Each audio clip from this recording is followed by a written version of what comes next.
मागील व्हिडिओत आपण क्रियमान कर्म पाहिले. आता आपण दुसरे कर्म म्हणजे संचित कर्म म्हणजे काय हे पाहूयात.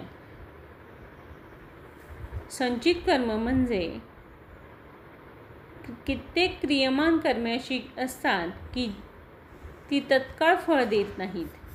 त्याचे फळ मिळायला थोडाफार वेळ लागतो. त्या कर्माचे फळ पक्व होण्यास थोडाफार कालावधी लागतो. तोवर ती कच्च्या स्वरूपात राहतात आणि जोवर फळ मिळत नाही तोवर ती जणू शिल्लक राहतात, संचित होऊन राहतात. अशा फळ न दिलेल्या कर्मांनाच संचित कर्म असे म्हणतात. उदाहरणार्थ, तुम्ही आज परीक्षेचा पेपर लिहिलात तरी त्याचा फलस्वरूप असा परिणाम रिझल्ट मिळण्यास काही कालावधी लागतो. तुम्ही सकाळी रेचक घेतले, त्याचा परिणाम होण्यास मध्ये 4-5 तास जायला लागतात. तुम्ही आज कोणाला शिवीगाळ केलीत आणि पळून गेलात, नंतर 10-12 दिवसांनी संधी साधून तो मनुष्य तुमच्या त्या कर्माची सव्याज परतफेड करतो. म्हणजेच थोबाडीत मारण्याचे तुमचे कर्म पक्व होण्यास 10-12 दिवस लागतात आणि मग ते तुम्हाला फळ देऊन शांत होतं. तुमच्या तरुण वयात तुम्ही आपल्या मातापित्यांना दुःख दिलेत. तुमच्या वृद्धावस्थेत तुमची मुले तुम्हाला दुःख देतात आणि तुमच्या पूर्वकर्माचे फळ मध्ये बराच काळ लोटला तरी याच जन्मात तुम्हाला मिळते. तुम्ही या जन्मी संगीत साधना केली तर कदाचित पुढील जन्मी लहानपणीच तुम्ही संगीतात नैपुण्य दाखवाल.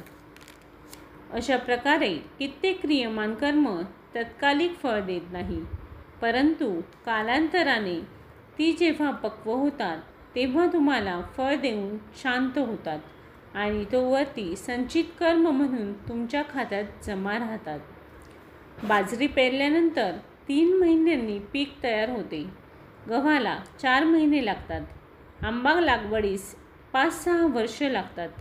अन्य काही फळ झाडे 10 किंवा त्याहून अधिक वर्षांनी फळ देतात.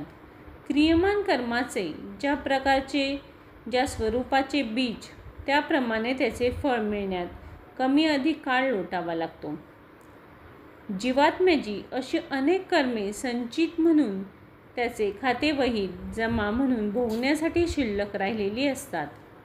उदाहरणार्थ, असे समजा की आज तुम्ही 1000 क्रियमान कर्म केलीत.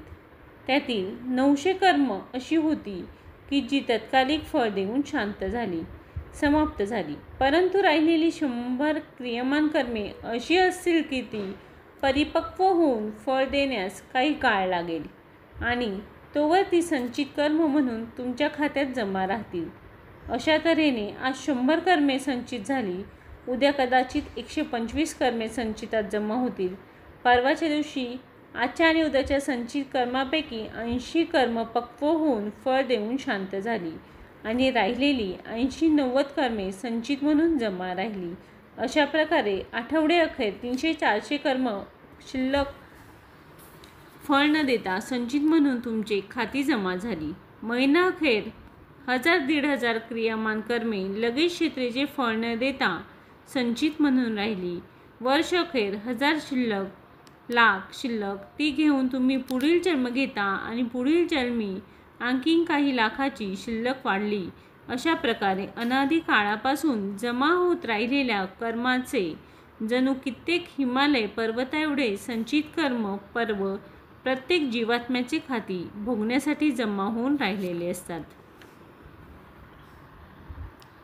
कोणतेही क्रियमान कर्म जे संचितात जमा झालेले असते ते फळ दिल्यावाचून समाप्त होत नाही. या नियमानुसार अशी जन्मोजन्मी जमा होत असलेल्या कर्माची फळे या जन्मी पुढील जन्मी भोगून संपवल्याशिवाय माणसाची त्याच्यापासून सुटका नाही. या गोष्टीचा माणसाने विचार केला तर त्याला त्याचा कदाचित थरकाप उडेल, परंतु अविद्येने, अज्ञानाने व्यापलेला जीव याचा कधीच विचार करत नाही. समजा एखाद्या माणसाकडे तुमचे 1000 रुपये आहेत, पण तो ते तुम्हाला परत देत नाही. म्हणून तुम्ही त्याच्या कर्ज वसुलीचा दिवाणी दावा केलात. कोर्टाने त्याच्यावर पैसे वसूल करण्यासाठी हुकूमनामा काढला, परंतु बेलीफ त्याच्यावर वसुली वॉरंट काढेपर्यंत त्या देणेकऱ्याची सांपत्तिक स्थिती खालावली आणि बेलीफ रुपये वसूल करू शकला नाही.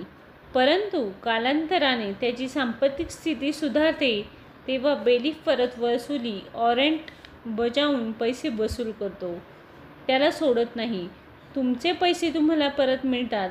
बरोबर याचप्रमाणे क्रियमान कर्म संचित रूपाने शिल्लक राहते आणि संधी मिळताच त्याचे फळ देऊन शांत होते. याप्रमाणे जी क्रियमान कर्म फळ न देता शिल्लक राहिलेली असतात त्यांनाच संचित कर्म असे म्हणतात. धन्यवाद.